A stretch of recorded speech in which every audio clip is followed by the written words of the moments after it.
이번 전쟁의 판을 쥔 나라는 미국도 이란도 아닙니다. 대한민국입니다. 지금 2026년 미국과 이란 전쟁이 전 세계를 뒤흔들고 있습니다. 전쟁이 시작된 지 단 48시간. 이미 8조 원 규모의 무기가 전장에서 사라졌습니다. 전 세계 군사 전문가들은 과연 누가 최후의 승자가 될지 주목하고 있었습니다. 하지만 그때 미국의 한 전략 교수가 강의실에서 전혀 다른 질문을 던졌습니다. 이번 전쟁의 판을 쥔 나라는 미국도 이란도 아닌 바로 대한민국입니다. 전쟁의 패러다임을 뒤흔든 한국 방산의 소름 돋는 실체를 지금 공개합니다. 어디서 듣고 계신가요?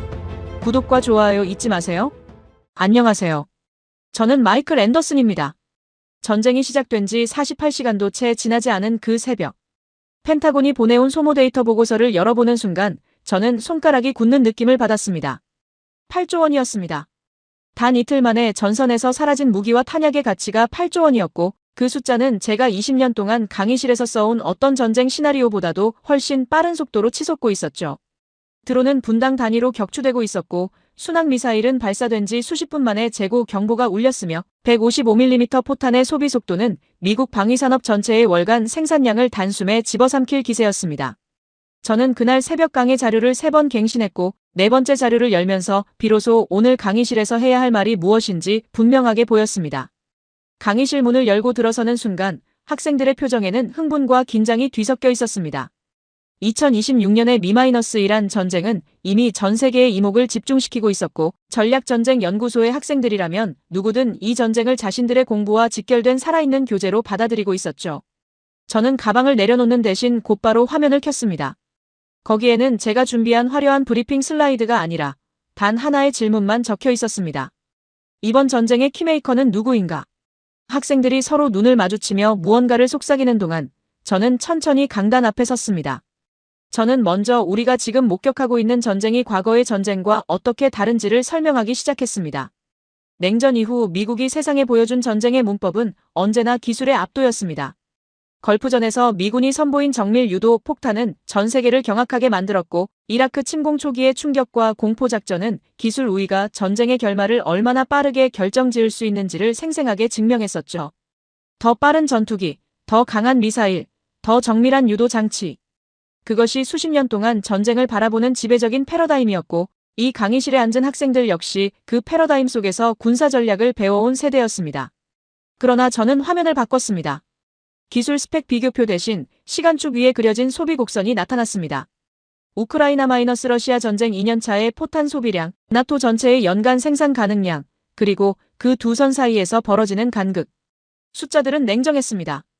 현대의 고강도 전쟁은 무기를 소비하는 속도가 냉전 시대의 어떤 분쟁과도 비교가 안 될 만큼 빠르고 그 속도에 생산이 따라가지 못하는 순간 전쟁의 주도권은 기술이 아니라 산업력으로 넘어간다는 사실이 이미 우크라이나에서 증명되었습니다.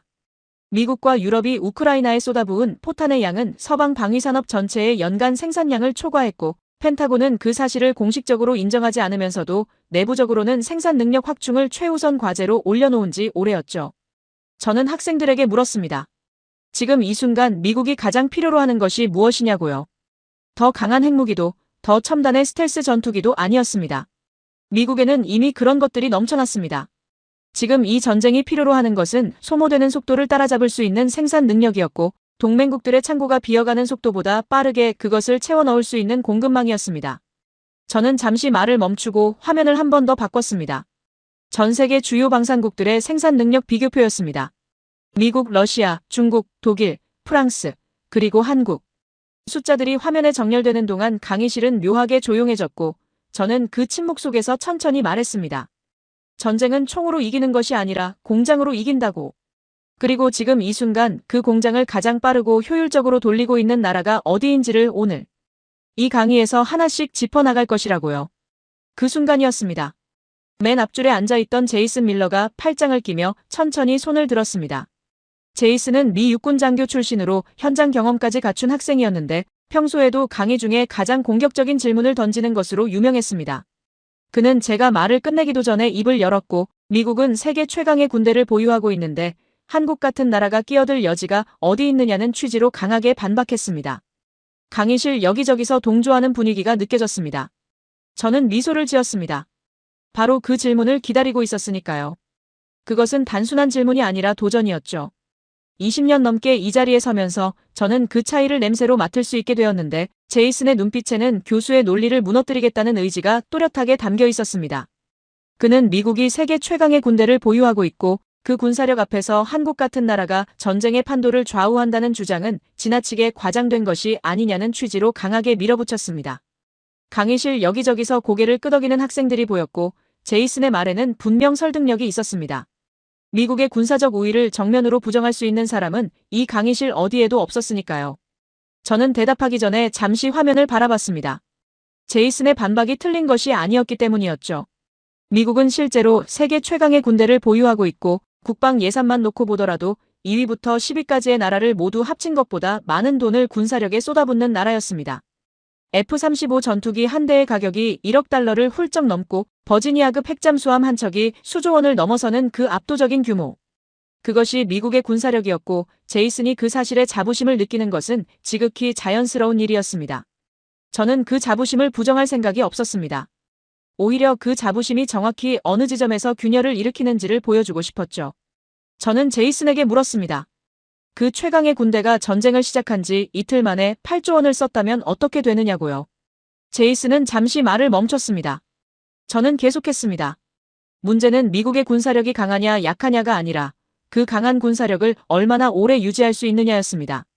전쟁은 하루 이틀로 끝나지 않습니다. 특히 지금 이란과 벌이고 있는 이 전쟁처럼 상대가 드론과 미사일로 끊임없이 소모전을 걸어오는 방식의 싸움에서는 더욱 그랬습니다. 이란은 미국과 정면 대결에서 이길 수 없다는 것을 알고 있었고 바로 그렇기 때문에 미국이 가장 싫어하는 방식으로 싸우고 있었죠. 값싼 드론 수백 기를 동시에 띄워 미국의 고가 방공 미사일을 소진시키고 자폭 드론으로 보급 기지를 두드리며 단거리 탄도미사일로 전진 기지를 압박하는 방식. 그것은 기술의 싸움이 아니라 소모의 싸움이었습니다. 저는 화면에 새로운 데이터를 띄웠습니다. 패트리엇 요격 미사일 한 발의 가격과 이란제 샤헤드 드론 한 기의 가격을 나란히 놓은 표였습니다. 패트리엇 한 발은 약 40억 원이었고 샤헤드 드론 한 기는 2천만 원이 채 되지 않았습니다. 200대 1의 비율이었죠. 이란이 드론 한 기를 띄울 때마다 미국은 200배의 비용을 써서 그것을 막아야 했고 이 교환 비율이 수십 일, 수백 일 동안 누적되면 어떤 일이 벌어지는지는 굳이 복잡한 계산이 필요하지 않았습니다. 강의실이 다시 조용해졌습니다. 제이슨도 잠시 말을 잃은 것처럼 보였습니다. 저는 그 침묵을 깨지 않고 잠시 기다렸습니다. 문제는 그것만이 아니었습니다. 미국의 방위산업은 냉전 이후 30년 동안 효율화라는 명목 아래 생산 능력을 지속적으로 줄여왔습니다. 방위산업 기업들이 합병을 거듭하면서 경쟁이 줄었고 생산 라인은 최소화되었으며 부품 공급망은 비용 절감을 위해 해외에 의존하는 구조로 바뀌었습니다. 평시에는 그것이 합리적인 선택처럼 보였습니다. 그러나 전쟁이 터진 순간 그 구조는 치명적인 약점으로 돌변했죠. 우크라이나 전쟁이 그것을 이미 증명했습니다. 미국이 우크라이나에 약속한 포탄의 양을 실제로 생산하는데 예상보다 훨씬 긴 시간이 걸렸고 일부 품목은 재고가 바닥난 채로 몇 달을 기다려야 했습니다. 저는 그 사례들을 하나씩 화면에 나열하면서 미국의 군사력이 강하다는 사실과 그 군사력을 지속적으로 공급할 능력이 충분하다는 사실은 전혀 다른 문제라는 것을 천천히 설명했습니다. 제이슨은 그래도 수긍하지 않는 표정이었습니다. 미국이 동맹국들을 통해 부족한 부분을 채울 수 있고 나토와의 공조체계가 그것을 뒷받침한다는 논지로 다시 반박했었죠. 저는 고개를 끄덕였습니다. 맞는 말이었습니다. 바로 그 지점이 오늘 강의의 핵심이었으니까요. 저는 미국이 지금 어떤 동맹국에게 가장 절실하게 의존하고 있는지를 묻는 질문을 화면에 띄웠습니다. 유럽의 나토 동맹국들은 우크라이나 지원으로 이미 재고가 바닥난 상태였고 일본은 헌법 개정 논의가 한창이었으며 호주는 지리적으로 너무 멀었습니다. 그러나 한국은 달랐습니다. 저는 잠시 말을 멈추고 강의실을 천천히 둘러봤습니다. 한국은 세계에서 몇 안 되는 나라 중 하나로 지금 이 순간에도 풀가동 중인 방산 생산 라인을 보유하고 있었고 미국이 필요로 하는 품목들을 빠른 속도로 공급할 수 있는 공급망을 갖추고 있었습니다. 제이슨의 표정이 굳어지는 것이 보였습니다. 저는 그것이 패배의 표정이 아니라 생각이 바뀌기 시작하는 표정이라는 것을 알고 있었습니다.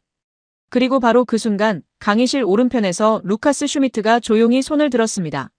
루카스 슈미트의 목소리는 제이슨과 달리 차분했습니다.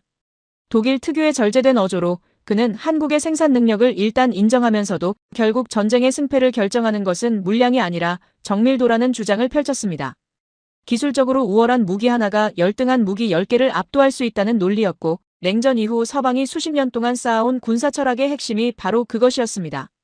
레오파르트 전차가 세계 최고 수준의 정밀성을 자랑하고 유럽의 방산 기업들이 품질 면에서 세계를 선도해왔다는 자부심이 그 주장 뒤에 단단하게 깔려 있었죠.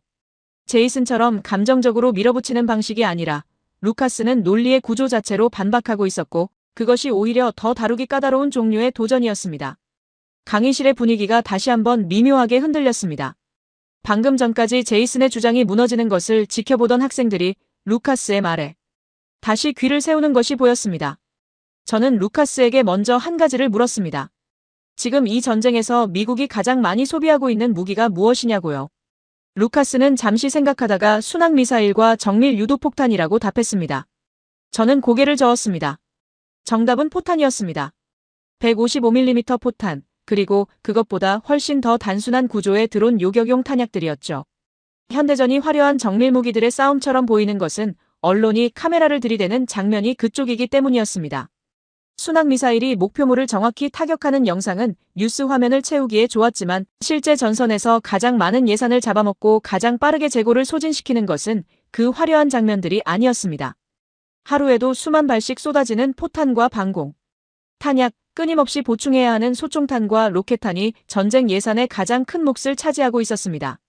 정밀함은 전쟁의 꽃이었지만 전쟁을 실제로 먹여 살리는 것은 그 화려한 꽃이 아니라 묵묵히 쌓이고 소비되는 물량이었죠.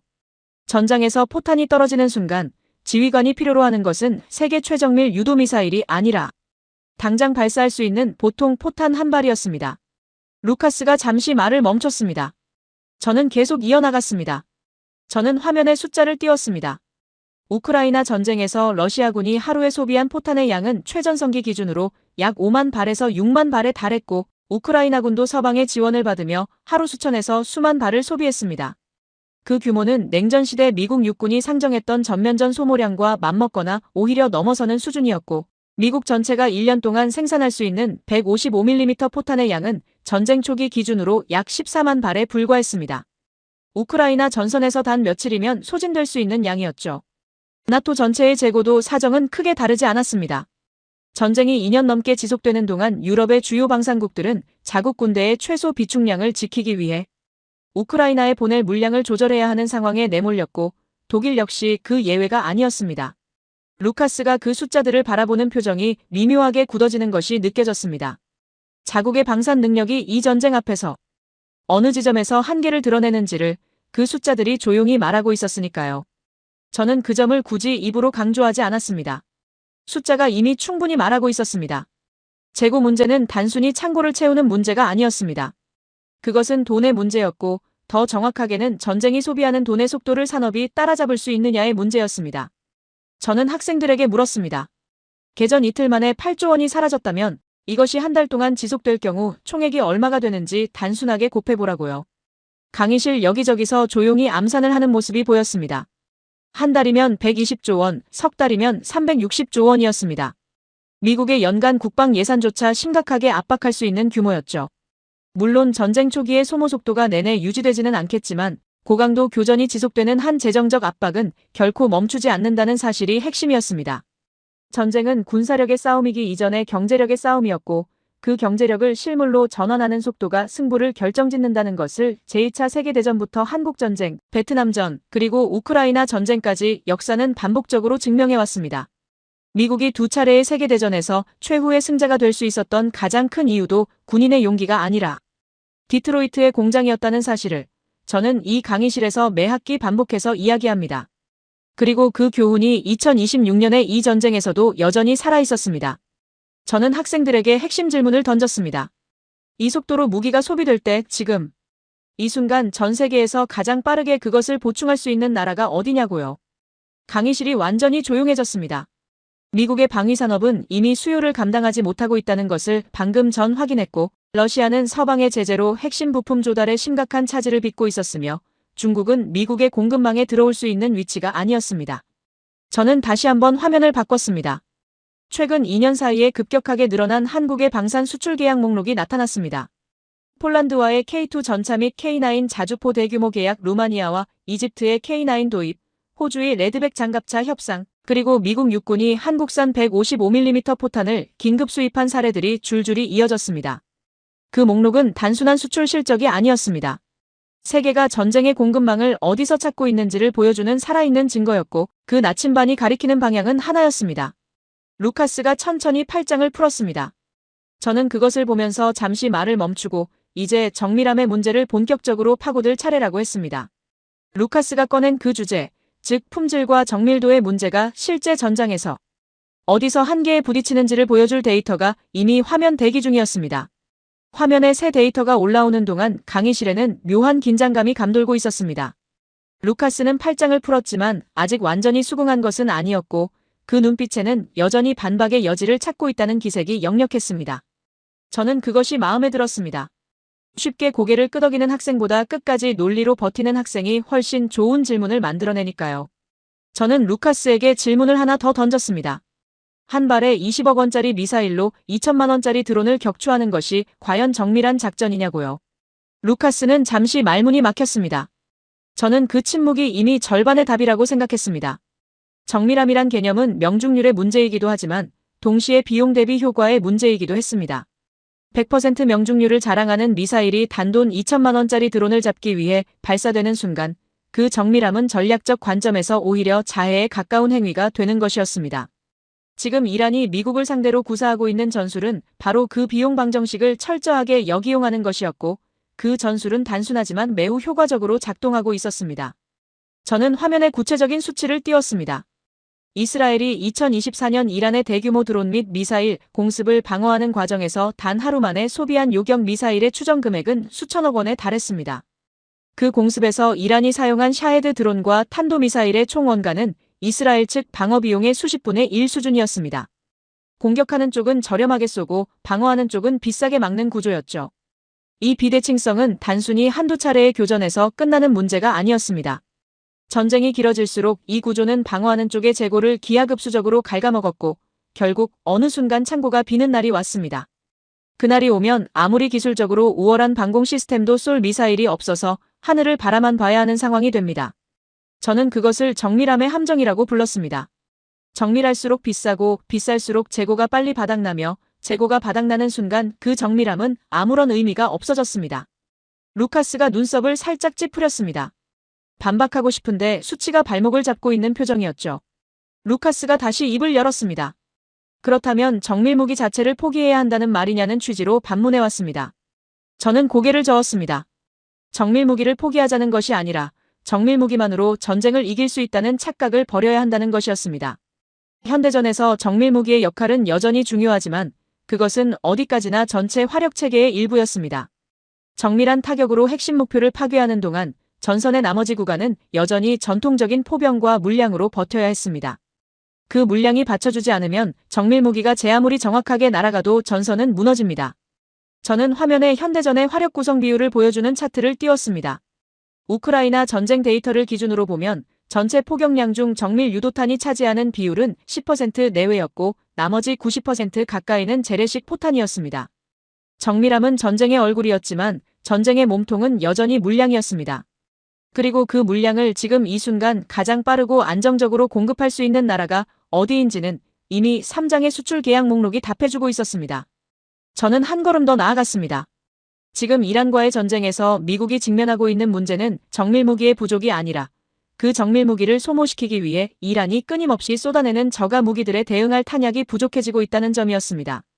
패트리엇 포대는 세계 최고의 방공 시스템이었지만 그 포대를 운용하기 위한 요격 미사일 재고가 줄어드는 속도가 생산 속도를 압도하고 있었습니다. 미국이 현재 연간 생산할 수 있는 패트리엇 미사일의 수량은 수백 기 수준이었는데 고강도 교전이 지속될 경우 그 재고는 몇 달 안에 심각한 수준으로 떨어질 수 있었습니다. 그 공백을 메울 수 있는 대안으로 주목받고 있는 것이 한국의 천공 미사일 시스템이었습니다. 패트리엇과 직접 호환되는 구조는 아니었지만 중단거리 방공 영역을 커버하면서 미군의 고가 시스템이 소진되는 속도를 늦출 수 있는 실질적인 선택지였습니다. 아랍에미리트가 이미 천공을 도입했고 사우디아라비아와 이라크가 뒤를 이어 관심을 보이고 있다는 사실이 그 판단을 뒷받침하고 있었습니다. 루카스는 표정을 바꾸지 않은 채 천천히 다음 질문을 꺼냈습니다. 한국 무기의 실전 검증 여부였습니다. 품질이 아무리 좋아도 실제 전장에서 검증되지 않은 무기를 신뢰할 수 있느냐는 것이었죠. 그것은 나쁜 질문이 아니었습니다. 오히려 루카스다운 핵심을 찌르는 예리한 질문이었습니다. 저는 잠시 화면을 바꾸기 전에 강의실을 한번 천천히 둘러봤습니다. 학생들 모두가 그 질문의 답을 기다리고 있었습니다. 저는 천천히 입을 열었습니다. 한국은 단 한 번도 전쟁을 경험하지 않은 나라가 아니라고 말했습니다. 오히려 정반대였습니다. 한국은 지난 70년 동안 세계에서 가장 실질적이고 끊임없는 군사적 위협에 노출된 채로 살아온 나라였고, 그 환경이 한국의 방산 기술을 단련시킨 진짜 시험장이었습니다. 북한의 포병 전력은 세계 최대 규모 중 하나였고, 한국군은 그 위협에 실시간으로 대응하면서 무기체계를 설계하고 개량해왔습니다. 강의실이 다시 조용해졌습니다. 루카스가 무언가를 말하려다 멈췄습니다. 저는 그 순간을 놓치지 않고 다음 데이터를 화면에 올렸습니다. 화면에 올라온 데이터는 한국의 방공작전 운용 기록이었습니다. 북한이 지난 20년 동안 감행한 탄도미사일 발사 횟수, 장거리 포격 도발, 무인기 침투 사례들이 연도별로 정리되어 있었습니다. 그 숫자들은 루카스가 던진 질문, 즉 실전 검증의 문제에 대한 가장 명확한 답이었습니다. 한국은 실험실에서 무기를 만들어 수출하는 나라가 아니었습니다. 실제로 수천 문의 장사정포가 겨누고 있는 환경 속에서 언제 날아올지 모르는 탄도미사일 위협 아래서 무기를 설계하고 운용하고 개량해온 나라였습니다. 그 환경이 독일의 시험장이나 미국의 훈련기지와 근본적으로 다른 점은 그것이 시뮬레이션이 아니라 현실이었다는 사실이었습니다. 루카스가 그 목록을 바라보는 동안 강의실은 조용했습니다. 저는 그 침묵을 깨지 않고 잠시 기다렸습니다. 바로 그때 강의실 왼편에서 조용히 앉아있던 리웨이가 입을 열었습니다. 중국 출신인 리웨이는 오늘 강의가 시작된 이후 단 한 번도 말을 꺼내지 않았습니다. 그는 언제나 다른 학생들이 충분히 논쟁을 벌이고 나서 그 논쟁의 틈새를 정확하게 찌르는 방식으로 발언했습니다. 냉정하고 계산적인 성격이었고 감정을 드러내는 법이 없었죠. 리웨이는 한국의 방공 경험을 인정하면서도 중국의 방공망이야말로 현재 세계에서 가장 촘촘하고 체계적인 구조를 갖추고 있다는 취지로 말했습니다. 중국은 러시아제 S-400 시스템을 도입하는 동시에 독자적인 HQ 시리즈 방공 미사일을 개발해왔고 그 규모와 밀도는 어떤 나라의 방공망과도 비교할 수 없는 수준이라는 논지였습니다. 리웨이의 목소리는 낮고 차분했지만 그 안에는 분명한 확신이 담겨 있었습니다. 강의실의 분위기가 다시 한번 미묘하게 흔들렸습니다. 저는 리웨이의 주장을 바로 반박하지 않았습니다. 그것이 사실이었기 때문이었죠. 중국의 방공망은 실제로 세계에서 가장 촘촘한 축에 속했습니다. 문제는 규모가 아니라 실전 경험이었습니다. 저는 화면을 바꿔 이란의 방공망 운용 실패 사례를 띄웠습니다. 이란은 러시아제 S-300 시스템을 포함해 상당한 수준의 방공 전력을 보유하고 있었습니다. 그러나 이스라엘의 공습 앞에서 그 방공망은 예상보다 훨씬 허약하게 뚫렸습니다. 이스라엘 전투기들이 이란 영공을 침범해 군사시설을 타격하고 돌아왔을 때 이란의 방공 시스템은 제대로 된 대응조차 하지 못했습니다. 이유는 단순했습니다. 규모는 갖췄지만 그것을 실제 위협 상황에서 통합적으로 운용해본 경험이 없었기 때문이었습니다. 방공 시스템은 하드웨어만으로 작동하지 않습니다. 레이더 데이터를 실시간으로 분석하고 위협의 종류를 식별하며 여러 포대를 동시에 통제하는 소프트웨어와 운용 인력의 숙련도가 하드웨어만큼이나 중요했습니다. 이란은 그 부분에서 결정적으로 부족했습니다. 리웨이는 이란과 중국을 같은 선상에 놓는 것은 부당하다는 취지로 반박했습니다. 중국의 기술 수준과 군사 인프라는 이란과 비교할 수 없다는 것이었죠. 저는 고개를 끄덕였습니다. 맞는 말이었습니다. 중국의 방공망은 이란보다 훨씬 정교하고 방대했습니다. 그러나 저는 리웨이에게 다른 각도에서 질문을 던졌습니다. 중국이 마지막으로 실제 전쟁을 치른 것이 언제냐고요. 1979년 베트남과의 전쟁이었습니다. 그 이후 중국의 인민해방군은 단 한 번도 실전을 경험하지 않았습니다. 세계에서 두 번째로 큰 국방 예산을 쏟아부으며 키워온 군사력이었지만 그것이 실제 전장에서 어떻게 작동하는지를 아무도 모르는 상태였습니다. 반면 한국군은 달랐습니다. 정전협정 이후에도 수십 차례의 실질적인 군사 도발에 대응했고 그 과정에서 방공 시스템을 끊임없이 실전에 가까운 환경에서 운용하고 개량해왔습니다. 강의실이 다시 조용해졌습니다. 리웨이가 잠시 눈을 내리깔았습니다. 저는 거기서 멈추지 않고 데이터를 하나 더 화면에 올렸습니다. 세계에서 북한의 탄도미사일 위협에 가장 많이 노출된 나라가 어디냐는 질문의 답이 그 화면에 있었습니다. 한국은 지난 70년 동안 수천 발의 미사일 발사 위협과 실제 포격, 그리고 무인기 침투를 경험하면서 방공체계를 실전 데이터에 기반해 진화시켜온 나라였습니다. 그 경험의 밀도는 이론과 훈련만으로는 절대 채울 수 없는 종류의 것이었습니다. 미사일이 실제로 날아오는 상황에서 시스템을 운용해본 경험, 오경보와 실제 위협을 구분해낸 경험, 그리고 그 경험을 토대로 무기체계를 개량한 역사가 한국 방산기술의 진짜 토대였습니다. 리웨이가 천천히 팔짱을 꼈습니다. 그 손짓이 방어적인 자세라는 것을 저는 알고 있었습니다. 그리고 강의실 맨 뒤편에서 지금까지 한마디도 하지 않고 듣기만 하던 오마르 하산이 천천히 몸을 앞으로 기울이는 것이 보였습니다. 오마르 하산이 몸을 앞으로 기울이는 순간 강의실의 무게중심이 조용히 이동하는 것이 느껴졌습니다. 오마르는 중동 출신이었고 이 강의실에서 유일하게 전쟁을 이론이 아니라 피부로 알고 있는 학생이었습니다. 가족 중에 실제 분쟁 지역에서 복무한 군인이 있었고 어린 시절부터 무기와 전장에 대한 이야기를 밥상머리에서 들으며 자란 사람이었습니다. 그는 다른 학생들처럼 데이터로 반박하거나 이론으로 맞서는 방식 대신 언제나 현장의 현실을 근거로 말하는 스타일이었죠.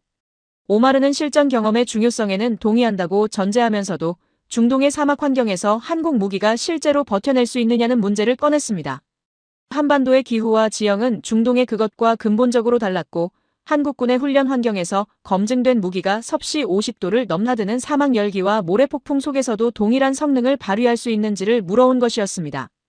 그것은 날카로운 질문이었습니다.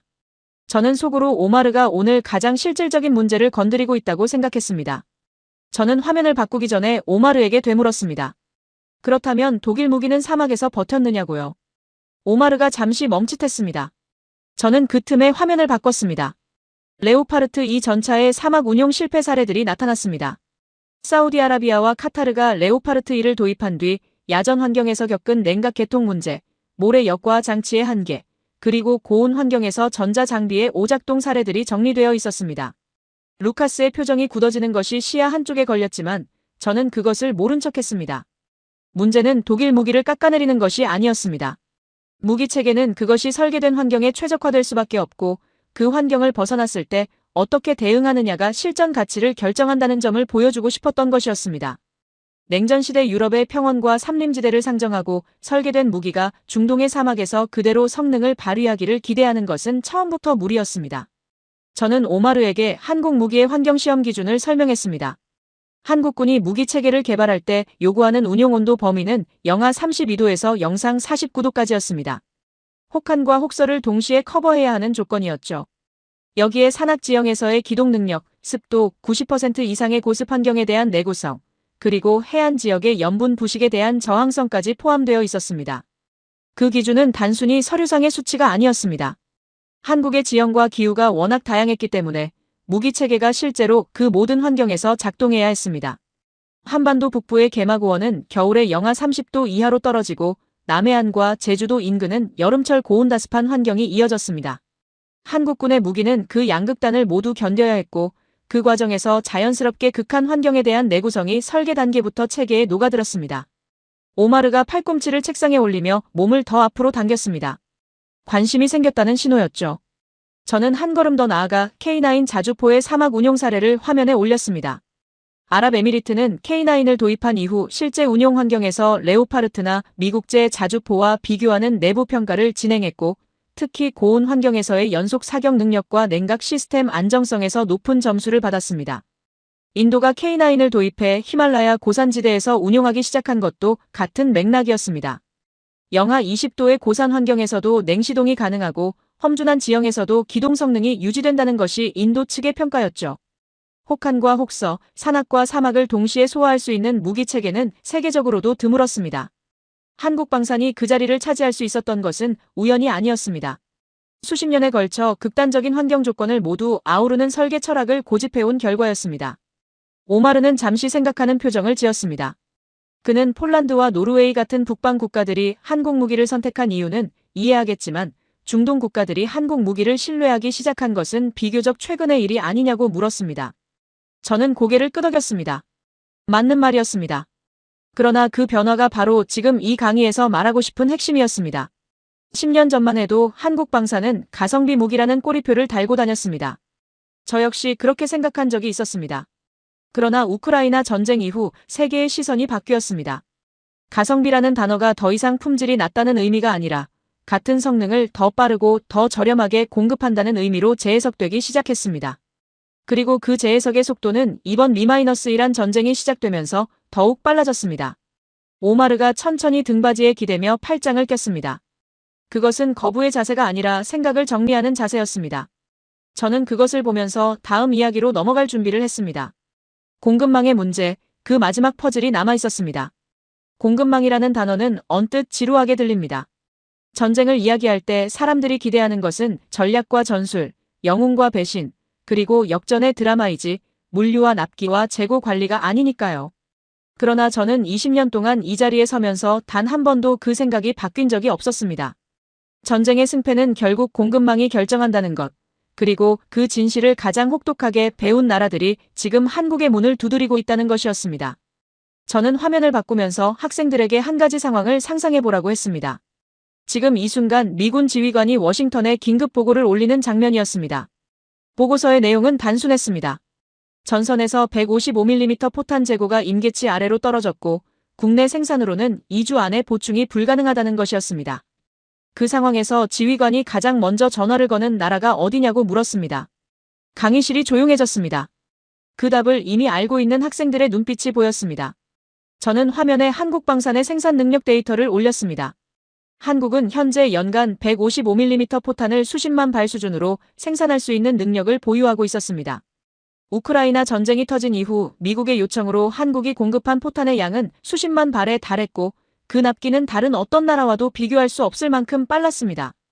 폴란드에 계약된 K2 전차와 K9 자주포의 경우 계약 이후 첫 번째 납품까지의 시간이 서방의 경쟁 제품들보다 현저히 짧았습니다. 독일이 레오파르트 전차를 납품하는 데 수년이 걸리는 동안 한국은 같은 시간 안에 훨씬 많은 수량을 인도했습니다. 이것이 단순히 가격 경쟁력의 문제가 아니라는 것을 저는 강조했습니다. 전쟁 중에 무기를 주문하고 몇 년을 기다리는 나라는 없었습니다. 필요한 것은 지금 당장 빠른 납기였고 그 조건을 충족할 수 있는 나라가 한국이었습니다. 저는 학생들에게 한국방산 공급망의 구조적 특성을 설명했습니다. 한국의 방위산업은 냉전 종식 이후 생산 라인을 축소해온 미국이나 유럽과 달리 북한이라는 실질적인 위협이 상존하는 환경 속에서 생산 능력을 꾸준히 유지해왔습니다. 한화에어로스페이스, 현대로템, LI진엑스원 같은 방산 기업들은 정부의 안보 전략과 맞물려 생산 라인을 평시에도 상당 수준으로 가동하고 있었고 유사시 빠르게 증산 체계로 전환할 수 있는 구조를 갖추고 있었습니다. 부품 공급망도 마찬가지였습니다. 한국의 방산 부품 조달 체계는 국내 완결성이 높았습니다. 미국이나 유럽처럼 핵심 부품을 해외에서 조달하는 구조가 아니라 주요 부품의 상당 부분을 국내에서 자체 생산하는 방식이었죠. 이 구조는 국제 제재나 공급망 충격이 발생했을 때 외부 변수에 흔들리지 않는 안정성을 제공했습니다. 그것이 서방 국가들이 한국을 단순한 수출국이 아니라 전략적 공급 파트너로 바라보기 시작한 이유였습니다. 리웨이가 다시 입을 열었습니다. 중국도 세계 최대 규모의 방산 생산 능력을 보유하고 있는데 그 공급망 논리라면 중국이 더 유리하지 않느냐는 것이었습니다. 저는 그 질문을 기다리고 있었습니다. 중국의 방산 생산 능력이 규모면에서 압도적이라는 것은 사실이었습니다. 그러나 문제는 누가 그 공급망을 사용할 수 있느냐였습니다. 미국과 나토 동맹국들이 중국에서 무기와 탄약을 구매하는 시나리오는 현실적으로 존재하지 않았습니다. 정치적 이유뿐만 아니라 시스템 호환성과 기술 유출 문제, 그리고 중국이 분쟁 당사국이 될 경우의 공급 중단 리스크까지 고려하면 선택지에 올릴 수 없었습니다. 한국은 그 모든 조건에서 자유로웠습니다. 미국의 동맹국이었고 나토와 긴밀하게 협력하고 있었으며 무기 체계의 표준이 서방과 호환되는 방향으로 설계되어 있었습니다. 거기에 빠른 납기와 안정적인 공급 능력까지 더해지면서 한국은 서방의 전쟁 공급망에서 대체 불가능한 자리를 차지해가고 있었습니다. 저는 학생들에게 마지막으로 한 가지 숫자를 보여줬습니다. 지금 이 순간 펜타곤이 가장 두려워하는 시나리오가 무엇인지 아느냐고 물었습니다. 핵전쟁도 사이버 공격도 아니었습니다. 포탄 재고가 바닥나서 한국에 포탄 좀 빌려달라고 말해야 하는 상황이었습니다. 강의실 여기저기서 낮은 웃음소리가 나왔습니다. 그러나 그것은 웃어넘길 이야기가 아니었습니다. 실제로 미국은 우크라이나 전쟁 기간 동안 한국에 포탄 공급을 요청했고 한국은 그 요청에 응했습니다. 세계 최강 미국이 동맹국의 탄약 지원을 요청해야 하는 상황이 이미 현실이 되었습니다. 저는 화면을 끄고 강의실을 천천히 둘러봤습니다. 제이슨도 루카스도 리웨이도 오마르도 모두 조용했습니다. 저는 이제 마지막 이야기를 꺼낼 시간이 됐다고 생각했습니다. 이 모든 데이터가 가리키는 단 하나의 결론이 남아 있었습니다. 강의실이 완전히 조용해진 것은 그 순간이 처음이었습니다. 제이슨은 처음에 팔짱을 끼고 앉아있던 그 자세에서 어느새 몸을 앞으로 기울이고 있었고, 루카스는 노트에 뭔가를 적다 멈춘 채로 화면을 바라보고 있었습니다. 리웨이는 처음과 달리 표정에서 긴장이 느껴졌고, 오마르는 팔짱을 풀고 두 손을 책상 위에 내려놓은 상태였습니다.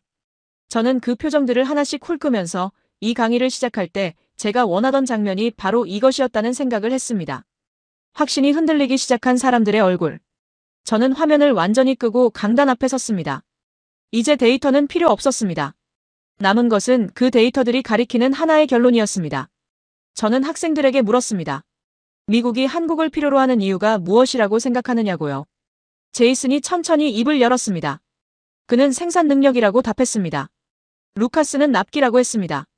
리웨이는 공급망의 안정성이라고 말했고, 오마르는 실전 경험에서 나온 신뢰성이라고 답했습니다. 저는 고개를 끄덕였습니다. 모두 맞았습니다. 그러나 그것들을 하나로 묶는 더 큰 이유가 있었습니다. 저는 천천히 말했습니다. 미국이 한국을 찾는 이유는 기술이 없어서가 아니라고요. 미국은 설계도를 만드는 나라였습니다. F-35의 설계도, 패트리엇의 설계도, 차세대 레이저 무기의 설계도를 그리는 나라가 미국이었습니다. 그러나 설계도는 전쟁터에서 아무것도 막지 못했습니다. 설계도를 현실로 만드는 공장이 필요했습니다. 빠르게, 많이, 안정적으로 찍어내는 공장. 그리고 그 공장이 바로 한국이었습니다. 강의실이 다시 한번 완전히 침묵했습니다. 저는 그 침묵 속에서 지난 20년 동안 제가 한국 방산을 바라봐온 시선의 변화를 스스로 돌아봤습니다. 처음에는 저도 그랬습니다. 한국 무기는 가성비 무기였고 선진국들의 기술을 모방해서 더 싸게 만드는 나라라는 인식이 제 머릿속에도 자리하고 있었습니다. 그 인식이 바뀐 것은 우크라이나 전쟁이 2년째로 접어들던 시점이었습니다. 미국과 유럽이 포탄 생산량을 늘리겠다고 공언하면서 실제로 얼마나 걸리는지를 확인했을 때, 그리고 그 공백을 한국이 메우고 있다는 사실이 숫자로 확인됐을 때 저는 제 인식이 틀렸다는 것을 인정해야 했습니다. 한국은 모방하는 나라가 아니었습니다. 세계가 전쟁을 치를 때 실제로 필요한 것을 가장 빠르게 만들어내는 나라였습니다. 그 차이는 결정적이었습니다. 저는 학생들에게 한 가지 사실을 더 이야기했습니다. 지금 이 강의실에서 우리가 논의해온 모든 내용, 생산 능력과 공급망과 실전 검증의 문제들은 사실 하나의 질문으로 수렴된다고 말했습니다. 전쟁에서 누가 마지막까지 버티느냐는 질문이었습니다. 기술이 아무리 앞서도 전략이 아무리 정교해도 버틸 탄약이 없으면 전쟁은 끝납니다. 그리고 지금 이 전쟁에서 미국이 마지막까지 버틸 수 있게 해주는 나라가 어디냐는 질문의 답이 오늘 이 강의의 전부였습니다. 제이슨이 처음과 달리 팔짱을 풀고 노트를 펼쳤습니다. 루카스는 잠시 생각하다가 천천히 고개를 끄덕였습니다. 그것이 패배의 제스처가 아니라는 것을 저는 알고 있었습니다. 루카스 같은 학생이 고개를 끄덕이는 것은 논리가 충분히 쌓였을 때만 나오는 반응이었습니다. 저는 강의를 마치면서 학생들에게 마지막 말을 남겼습니다. 착각하지 말라고 했습니다. 한국이 전쟁의 키메이커가 된 것은 어느 날 갑자기 일어난 일이 아니었습니다. 70년 동안 전쟁의 위협 속에서 살아남으면서 무기를 만들고 고치고 다시 만들어온 역사의 산물이었습니다. 세계가 평화를 이야기하는 동안 한국은 전쟁을 준비했고 그 준비가 지금 이 순간 세계에서 가장 필요한 능력이 되어 있었습니다. 전쟁은 총으로 이기는 것이 아니었습니다. 공장으로 이기는 것이었습니다. 그리고 그 공장이 지금 가장 빠르게, 가장 안정적으로, 가장 믿을 수 있는 방식으로 돌아가고 있는 곳이 한국이었습니다. 저는 강단에서 내려오면서 학생들의 얼굴을 한 번 더 봤습니다. 강의가 끝난 뒤에도 아무도 자리를 뜨지 않고 있었습니다. 그것으로 충분했습니다.